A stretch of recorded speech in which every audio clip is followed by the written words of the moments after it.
إن الحمد لله نحمده ونستعينه ونستغفره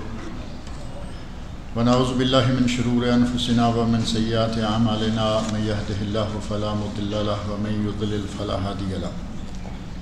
وأشهد أن لا إله إلا الله وحده لا شريك له وأشهد أن محمدا عبده ورسوله أما بعد فإن خير الحديث كتاب الله وخير الهدي هدي محمد صلى الله عليه وسلم وشر الأمور محدثاتها وكل محدثة بدعة وكل بدعة ضلالة وكل ضلالة في النار رب اشرح لي صدري ويسر لي أمري واحلل عقدة من لساني يفقهوا قولي رب أعوذ بك من همزات الشياطين وأعوذ بك رب أن يحضرون بسم الله الرحمن الرحيم عن أنس رضي الله تعالى عنه عن محمد بن سيرين قال سألت أنسا أخذب النبي صلى الله عليه وسلم قال لم يبلغ الشيب إلا قليلا نبی اکرم صلی اللہ علیہ وسلم کی حیات طیبہ کے مختلف پہلوؤں کے بارے میں مختلف قسم کی احادیث آ رہی ہیں، اور اس حدیث میں نبی صلی اللہ علیہ وسلم کی عمر، آپ کی اس دنیا میں جو تشریف آوری ہے وہ کتنا عرصہ تک رہی، اور اس دوران آپ کے بالوں میں کیا رنگ رہا، اس سلسلہ میں یہ بات آ رہی ہے۔ امام محمد بن سیرین رحمۃ اللہ علیہ جو کہ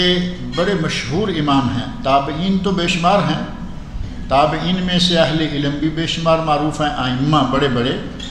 البتہ تابعین میں سے امام محمد بن سیرین رحمہ اللہ کا ایک خاص وصف یہ ہے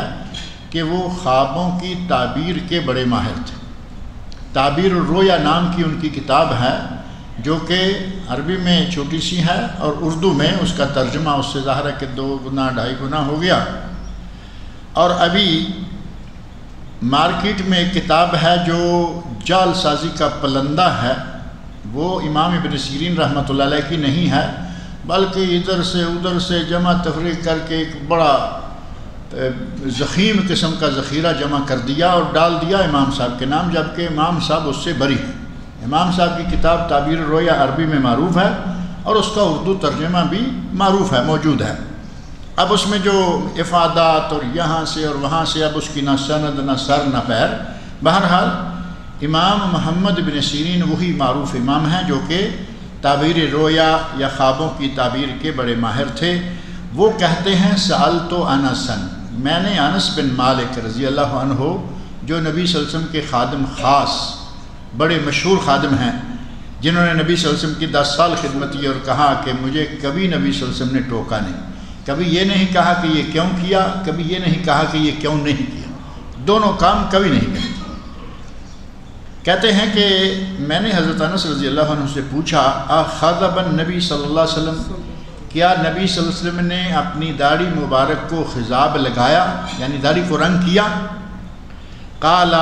لم يبلغ الشیب الا قلیلا، نبی صلی اللہ علیہ وسلم کی داڑھی مبارک میں، ریش مبارک میں بہت تھوڑے سے سفید بال تھے،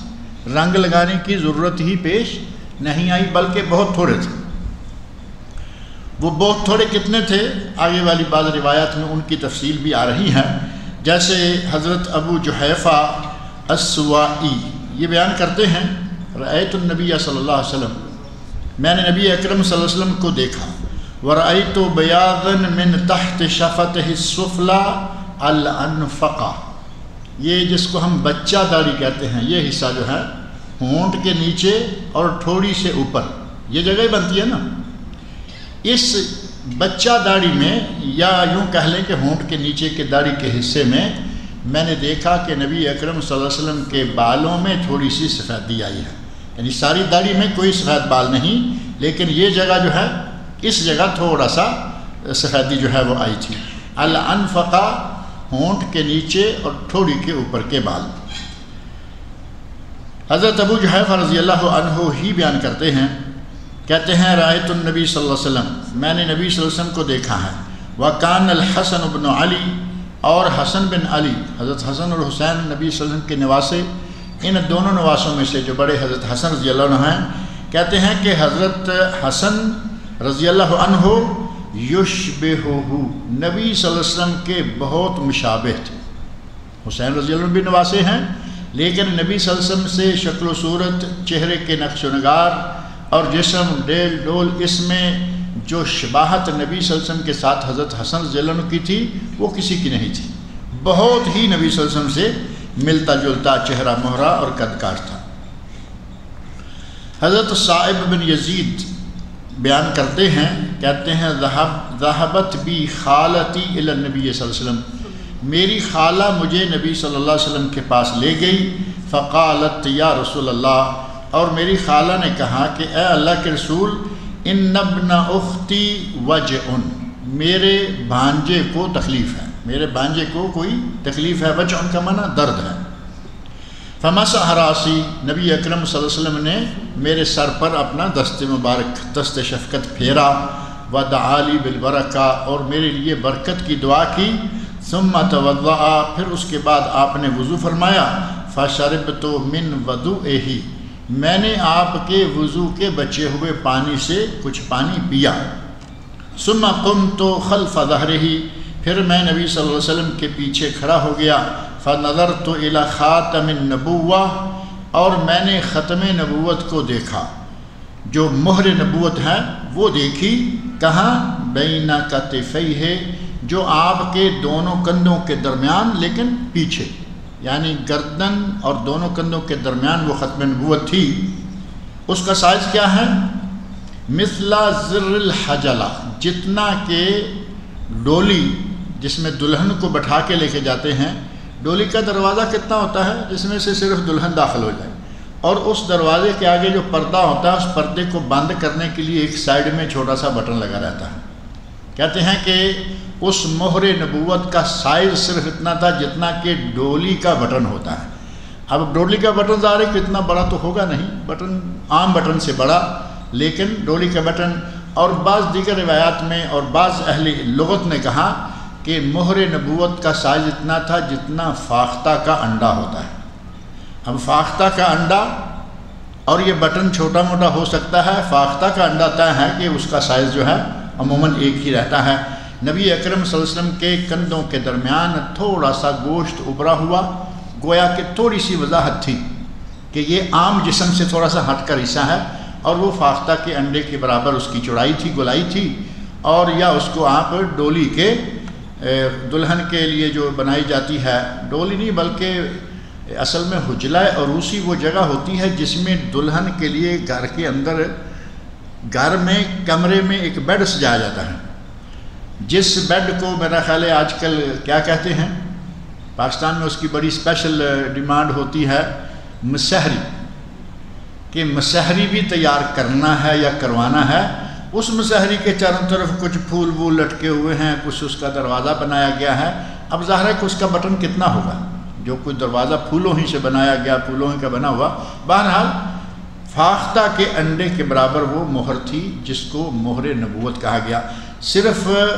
تھوڑا سا گوشت کا اٹھا ہوا حصہ تھا۔ حضرت انس بن مالک، میں جو حدیث پہلے گزر گئی ہے اس کے بارے میں کیونکہ کئی مرتبہ بات ہوئی ہے اس لیے اس کی وضاحت میں نے زیادہ نہیں کی کہ نبی اکرم صلی اللہ علیہ وسلم خضاب لگایا کرتے تھے یا نہیں۔ صحابی نے 2 ٹوک مختصر جواب دیا کہ اس کی ضرورت ہی نہیں پڑی، اگر ساری بات داڑھی سفید ہوتی پھر آپ نہ لگاتے تو ہمارے سامنے ایک سنت ہو جاتی کہ نبی صلی اللہ علیہ وسلم نے ساری داڑھی سفید رکھی، آپ نے خضاب نہیں لگایا۔ آپ کے داڑھی یا سر کے بالوں میں اتنے بال تھے ہی نہیں کہ کوئی رنگ کرنے کی ضرورت پیش آتی۔ رہا مسئلہ کہ رنگ کرنا چاہیے یا نہیں، اس سلسلہ میں چونکہ بارہا بات ہوتی رہی ہے اس لیے میں نکل گیا تھا کہ اس کو چھوڑ دیتے ہیں۔ مستحب یہ ہے کہ داڑھی کا رنگ بدلا جائے، بڑھاپے کا رنگ سفیدی کو بدل دیا جائے، یہ مستحب ہے، لیکن اگر کوئی سفید چھوڑ دیتا ہے تو یہ جائز، سفید چھوڑ دے جائز، رنگ بدلنا افضل اور مستحب۔ اور مستحب ہونے کی دلیل حضرت ابو بکر صدیق رضی اللہ عنہ کے والد کے واقعہ موجود ہے کہ جب وہ مسلمان ہوئے تو نبی صلی اللہ علیہ وسلم نے ارشاد فرمایا اذهبوا به الى نسائه، انہیں ان کی عورتوں کے پاس لے جاؤ،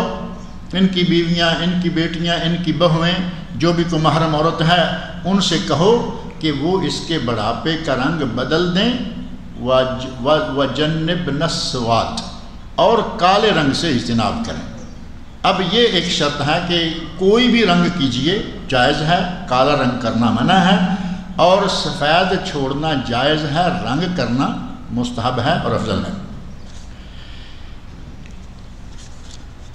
نبی اکرم صلی اللہ علیہ وسلم کے اسماء گرامی کے سلسلہ میں حضرت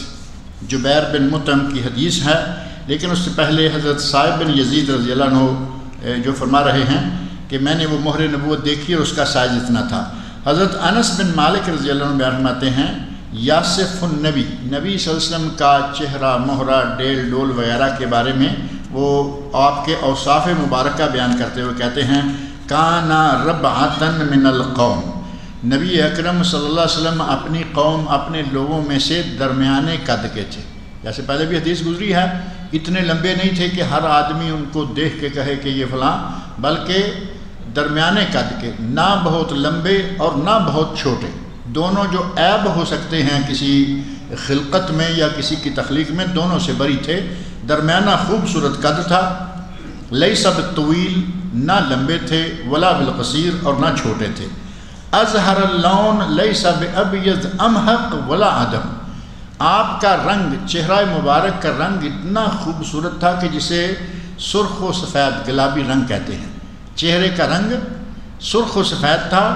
لیس بابیض امحق، صحابی بڑی باریکی کے ساتھ کہتے ہیں کہ وہ سفید رنگ نہیں تھا جو صرف سفید ہی لگتا ہے۔ بعض لوگوں کے آپ نے رنگ دیکھے ہوں گے کہ سفید تو ہوتا ہے لیکن کچھ اس میں جان نہیں ہوتی، ایسے جیسے مریل سا رنگ ہوتا ہے سفید، لیکن اس میں حسن نما چیز کی کوئی چیز نہیں ہوتی۔ نبی اکرم صلی اللہ علیہ وسلم کا رنگ ایسا سفید نہیں تھا، بلکہ سفیدی میں گلابی رنگ شامل تھا، اور ولا عدم، اور آپ کا رنگ سانولا بھی نہیں تھا، یعنی اتنا سفید بھی نہیں، سانولا بھی نہیں، درمیان میں، لیکن رنگ جو ہے وہ کون سا تھا؟ ازہر اللون، گلابی رنگ، سرخ و سفید خوبصورت رنگ تھا۔ لیس بجعد قطط، آپ کے بال سارے مکمل یا خوب شدید گنگریالے نہیں تھے، جیسے پچھلے دنوں میں نے ذکر کیا کہ سوڈانیوں کے ہوتے ہیں اور ان کو کنگا بھی لوہے کا استعمال کرنا پڑتا ہے، پلاسٹک کا کنگا درمیان سے گزر ہی نہیں سکتا، ایسے نہیں تھے۔ ولا سبط رجل، اور نہ یہ فلپینیوں اور چائنیز وغیرہ کی طرح ایک دم سیدھے جیسے دھاگے لٹک رہے ہوں، نہ گھنگریالے نہ بالکل سیدھے، بلکہ خوبصورت جو درمیانے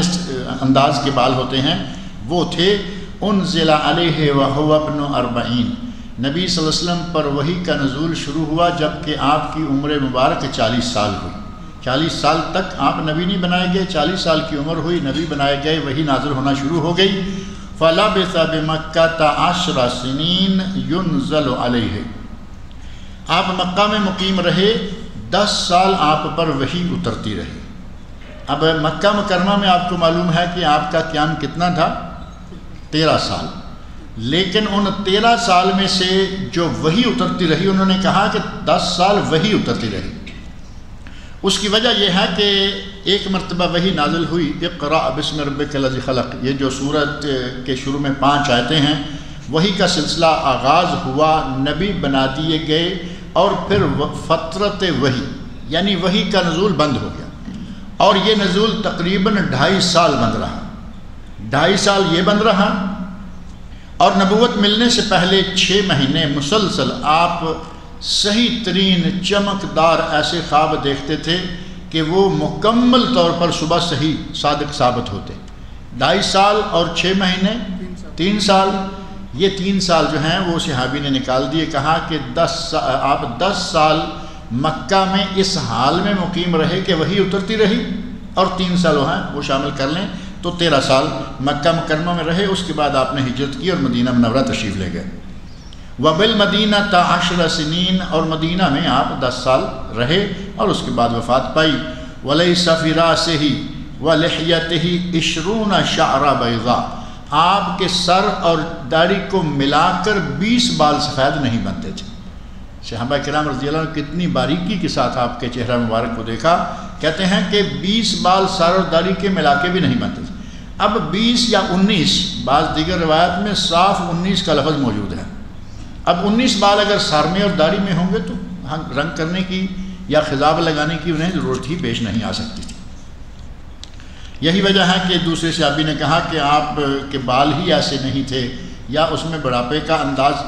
رنگ ہی اتنا نہیں آیا تھا کہ آپ کو خضاب لگانے کی ضرورت پڑتی. ام المومنین حضرت عائشہ صدیقہ رضی اللہ عنہا بیان فرماتی ہیں ان نبی صلی اللہ علیہ وسلم توفی وہو ابن 63. نبی اکرم صلی اللہ علیہ وسلم کی وفات ہوئی جب کہ آپ 63 برس کے تھے. نبی صلی اللہ علیہ وسلم کی وفات 63 برس کی،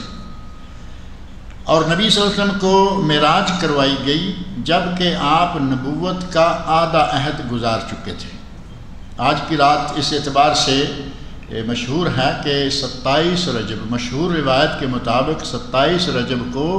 نبی اکرم صلی اللہ علیہ وسلم کو معراج کروائی گئی، جبکہ یہ مشہور روایت ہے، کوئی متفق علیہ نہیں، کیونکہ متفق علیہ مہینہ بھی یہ نہیں ہے، رجب کا مہینہ بھی متفق علیہ نہیں، بلکہ ربیع الاول میں بھی روایت موجود ہے کہ ربیع الاول میں یہ معراج کروائی گئی، اور ربیع الاول کی 17 تاریخ یا ربیع الاول کی 27 تاریخ، اور دوسرا مہینہ ہے یہ رجب، اس کی 27 تاریخ، یعنی مورخین میں یہ اتفاق نہیں ہے کہ یہ کون سی رات تھی. بہرحال یہ طے ہے کہ نبی صلی اللہ علیہ وسلم کی نبوت کا جو عہد ہے وہ آدھا گزر چکا تھا. دوسری طے شدہ بات یہ ہے کہ معراج کروائی گئی جب کہ آپ ابھی مکہ میں ہی تھے، ہجرت آپ نے ابھی نہیں فرمائی تھی، اور اس رات نبی اکرم صلی اللہ علیہ وسلم نے بہت سارے مشاہد، بہت سارے نظارے کیے، جو کہ ایک الگ سے طویل موضوع ہے. نبی اکرم صلی اللہ علیہ وسلم کے لیے آپ کی زندگی میں سب سے قیمتی رات یہ ہے، کیونکہ آپ کو آسمانوں کی سیر کرائی گئی، اللہ کا قرب حاصل ہوا، اور 50 نمازوں میں سے 5 نمازوں کا تحفہ دیا گیا، اور اسی رات آپ نے جنت کے، جہنم کے بہت سارے نظارے دیکھے. اسی رات آپ کی بہت سارے انبیاء کے ساتھ ملاقاتیں ہوئیں، اور نبی اکرم صلی اللہ علیہ وسلم کے لیے رات جو ہے وہ بہت ہی قیمتی رات تھی. لیکن امت کے لیے اس سے قیمتی رات ایک دوسری ہے. نبی صلی اللہ علیہ وسلم کے لیے قیمتی رات ہے لیلۃ المعراج، اور امت کے لیے ہے لیلۃ القدر، کیونکہ معراج میں ہمارے نبی کو معراج کروائی گئی، ہمارے لیے شرف ہے لیکن ہمیں کوئی ثواب نہیں اس میں. اور لیلۃ القدر کی رات اگر عبادت کر لیں، لیلۃ القدر خیر من الف شہر، اس ایک رات کا ثواب، ایک رات کی عبادت کا ثواب 1000 رات سے، 1000 مہینے سے، 83 سال اور 4 مہینے سے بھی زیادہ ثواب ہے. لہٰذا امت کے لیے افضل وہ رات ہے، اور نبی صلی اللہ علیہ وسلم کے لیے افضل یہ رات ہے. لیکن کیا اس رات میں نبی صلی اللہ علیہ وسلم کو معراج کروائی گئی، آپ بعد میں 13 سال زندہ رہے؟ کیا آپ نے جھنڈیاں لگوائیں، موم بتیاں لگوائیں، رات کو لوگوں کو مسجدوں میں اکٹھا کیا اور دعائیں کروائیں؟ نبی اکرم صلی اللہ علیہ وسلم نے کسی نماز کی جماعت کروائی؟ کوئی نماز ایسی مقرر فرمائی؟ صبح آپ نے روزہ رکھا؟ کوئی چیز ثابت نہیں. لیکن آج پاکستان میں، انڈیا میں، بلکہ بعض عرب ملکوں میں بھی آپ دیکھیں گے کہ اس سلسلے میں جشن منائے جا رہے ہیں جن کی شرعاً کوئی اساس اور کوئی بنیاد نہیں ہے. اللہ رب العزت ہمارے مسلمانوں کو صحیح کتاب و سنت پر عمل کرنے کی توفیق عطا فرمائے. آپ فوت ہوئے جب کہ آپ کی عمر 63 سال تھی، اور یہ جتنے جشن منانے والے ہیں یہ ماننے کو تیار نہیں کہ آپ فوت ہوئے ہیں،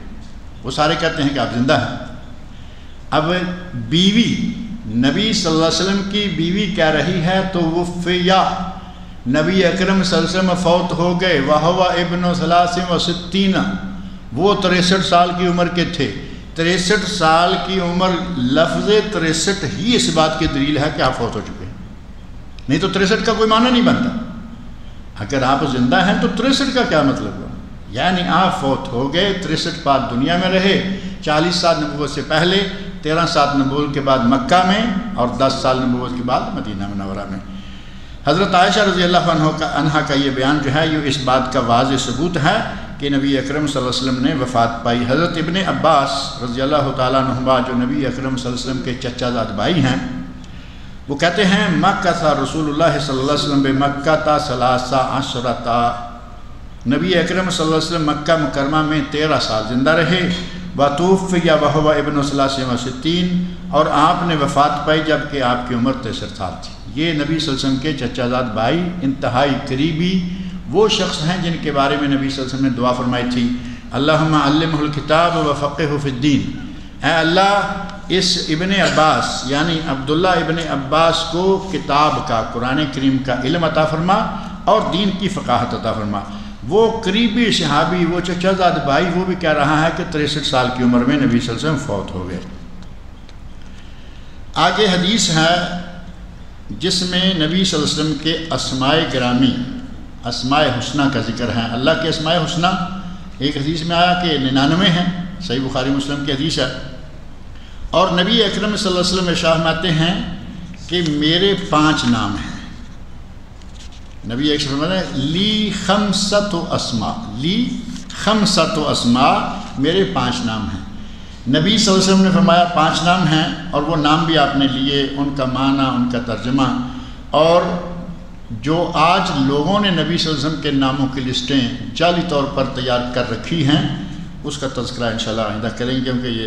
ترجمہ وغیرہ کرتے بات لمبی ہو جائے گی۔ ہمارے ایک عزیز ریاض میں فوت ہو گئے ہیں آج دوپہر، دعا کریں کہ اللہ رب العزت ان کی مغفرت کرے، اللہ تعالیٰ ان کی بشری کوتاہیوں کو معاف کرے، اللہ تعالیٰ ان کو جنت الفردوس میں اعلیٰ مقام عطا فرمائے۔ اور امیر نائف کی دعا جنازہ پڑھی گئی، دعا بھی سب نے کی ہے۔ طواف کرتے وقت اگر کسی مجبوری کی وجہ سے طواف پورا نہ ہو تو کیا کرنا چاہیے؟ جہاں آپ طواف چھوڑ کے بیٹھ گئے، مجبوری یہ ہے کہ وہاں چھوڑ کے بیٹھ گئے، جب مجبوری زائل ہو جائے، اگر تھوڑا ہی وقت گزرا ہے تو دوبارہ وہیں سے شروع کر کے طواف مکمل کر لیں،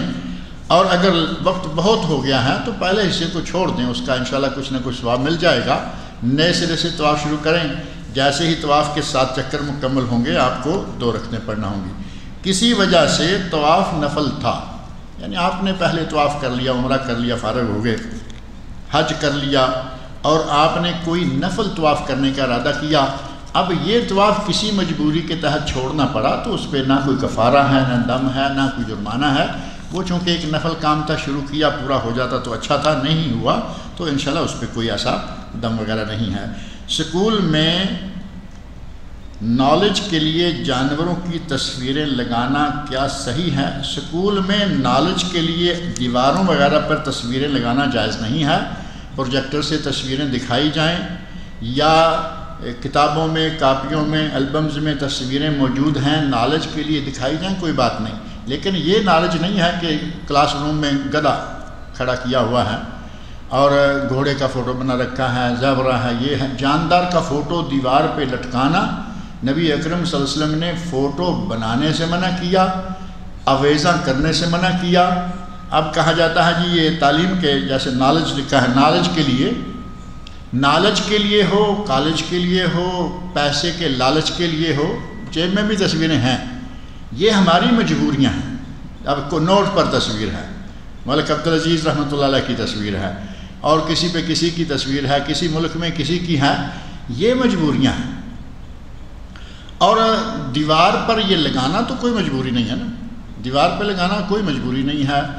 اور دفتروں میں آپ دیکھیں گے وہاں بھی کہیں گے ہماری مجبوریاں ہیں۔ یہ چیزیں ساری جو ہیں وہ نالج میں اضافے کے لیے نہیں، ہم ایک اپنا شوق ہے جس کو پورا کرتے ہیں کہ یہاں تصویر لگائی، وہاں لگائی، اپنے شوق کی تسکین کے لیے ایسا کرتے ہیں، یہ ایسا منع نہیں ہے۔ مجھے ایک مناظر کی بات یاد آئی، کسی نے کہا کہ تم یہ تصویریں لیے پھرتے ہو اپنے امام کی اور گھر میں لٹکاتے ہو، یہ بہروں کے بھی آپ نے دیکھا نا، برہان الدین والوں کی تصویریں گھروں میں لگی رہتی ہیں، اور کچھ اور پارٹیاں ہیں وہ اپنے امام کی تصویر بڑی اسپیشل بنا کے گھروں میں لگاتے ہیں۔ مناظرہ ہونے لگا تو ان کے دوسری طرف سے جو اپوزٹ مناظر ہے وہ کہتا ہے کہ تم یار کیسے لوگ اپنے گھروں کے اندر تصویریں لگا کے رکھتے ہیں؟ تو وہ کہتا ہے تم بھی تو رکھتے ہو۔ اس نے کہا ہم کیسے رکھتے ہیں؟ کہا تمہاری جیب میں کائن ہے، کائن کے اوپر ملکہ الزبیتھ کی تصویر بنی ہوئی ہے۔ انہوں نے کہا کہ یہ ہماری ایک مجبوری سمجھ لو، ضرورت سمجھ لو، ہم اس کو احتراماً نہیں رکھتے۔ جیب سے کائن نکالا، زمین پر رکھا، جوتا اتارا اور کائن کے اوپر مارا۔ کہا کہ ہماری تصویر کی قیمت یہ ہے، تم نکالو اپنی تصویر اپنے اس امام کی،